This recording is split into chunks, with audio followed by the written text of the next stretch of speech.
ಚನ್ನಪಟ್ಟಣ ಚುನಾವಣೆ ಘೋಷಣೆ ಮುಂಚಿತವಾಗಿ ಈಗ ಫೈಟ್ ಅಂತೂ ಬಲು ಜೋರಾಗಿ ನಡೀತಾ ಇದೆ. ಡಿಕೆ ಶಿವಕುಮಾರ್ ಅವರು ಮೇಲಿಂದ ಮೇಲೆ ಚನ್ನಪಟ್ಟಣಕ್ಕೆ ವಿಸಿಟ್ ಕೊಡ್ತಾ ಇರೋದ್ರ ಹಿನ್ನೆಲೆಯಲ್ಲಿ ಡಿಕೆಶಿ ಚನ್ನಪಟ್ಟಣದಲ್ಲಿ ಸ್ಪರ್ಧಿಸುವ ಧೈರ್ಯ ಮಾಡಲ್ಲ. ಯಾಕಂದ್ರೆ ಎಂಪಿ ಎಲೆಕ್ಷನ್ ಅಲ್ಲಿ ಚನ್ನಪಟ್ಟಣದಲ್ಲಿ ಲೀಡ್ ಬಂದಿದೆ. ಅಮಿತ್ ಶಾ HDK ಮೈತ್ರಿ ಅಭ್ಯರ್ಥಿ ಯಾರು ಆಗಬೇಕು ಅನ್ನೋದರ ಬಗ್ಗೆ ನಿರ್ಧಾರ ಮಾಡ್ತಾರೆ ಅಂತ ಬಿಜೆಪಿಯ ರಾಜ್ಯಾಧ್ಯಕ್ಷ ವಿಜಯೇಂದ್ರ ಅವರು ಪ್ರತಿಕ್ರಿಯಿಸಿದ್ದಾರೆ. ಮತ್ತೊಂದು ಕಡೆಯಲ್ಲಿ ಡಿಕೆಶಿ ಕೆಪಿಸಿಸಿ ಅಧ್ಯಕ್ಷರು ಚನ್ನಪಟ್ಟಣ ನೋಡ್ಕೊಳ್ತಾ ಇದ್ದಾರೆ.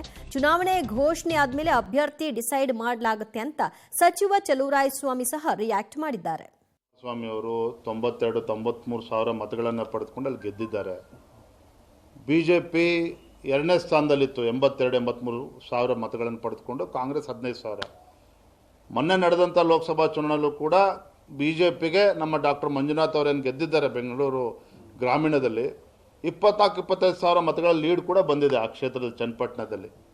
ಹಾಗಾಗಿ ಡಿ ಕೆ ಶಿವಕುಮಾರ್ ಅವರು ಧೈರ್ಯ ಮಾಡ್ತಾರೆ ಇಂಥ ಸಂದರ್ಭದಲ್ಲಿ. ಯಾಕಂದರೆ ಕಾಂಗ್ರೆಸ್ಸಲ್ಲೇ ಅವ್ರನ್ನ ಶಕ್ತಿಯನ್ನು ಕಡಿಮೆ ಮಾಡಬೇಕು, ಸದೆ ಬಡಿಬೇಕು ಅಂತ ಕಾಯ್ತಾ ಇರ್ತಕ್ಕಂಥ ಸಂದರ್ಭದಲ್ಲಿ ಡಿ ಕೆ ಶಿವಕುಮಾರ್ ಅವರು ಅಷ್ಟು ರಿಸ್ಕ್ ತೊಗೊಳ್ತಾರೆ ಅಂತ ನನಗಂತೂ ಅನಿಸೋದಿಲ್ಲ.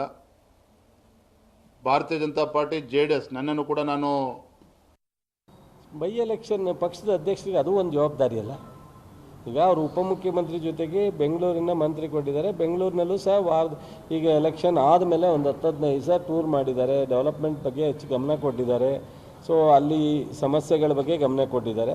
ಜೊತೆಗೆ ಪಕ್ಷದ ಅಧ್ಯಕ್ಷರು ಜೊತೆಲಿರೋದ್ರಿಂದ Channapatna any time election declare ಆಗೋ ಅವಕಾಶ ಇದೆ. ಸೊ ಅದರಿಂದ ಅದನ್ನು ಸಹ ಅವರು ಗಮನಿಸಬೇಕಾದ ಅವ್ರ ಕರ್ತವ್ಯ ಅಲ್ಲ. ಅದಿನ್ನೂ ತೀರ್ಮಾನ ಆಗಿಲ್ಲ. ಸಿದ್ದರಾಮಯ್ಯನವರು ಡಿ ಕೆ ಶಿವಕುಮಾರ್ ಇಬ್ಬರು ಕೂತು ಒಂದು ತೀರ್ಮಾನಕ್ಕೆ ಬಂದು ಹೈಕಮಾಂಡ್ ಜೊತೆ ಮಾತಾಡಿ ಅಂತಿಮ ತೀರ್ಮಾನವನ್ನು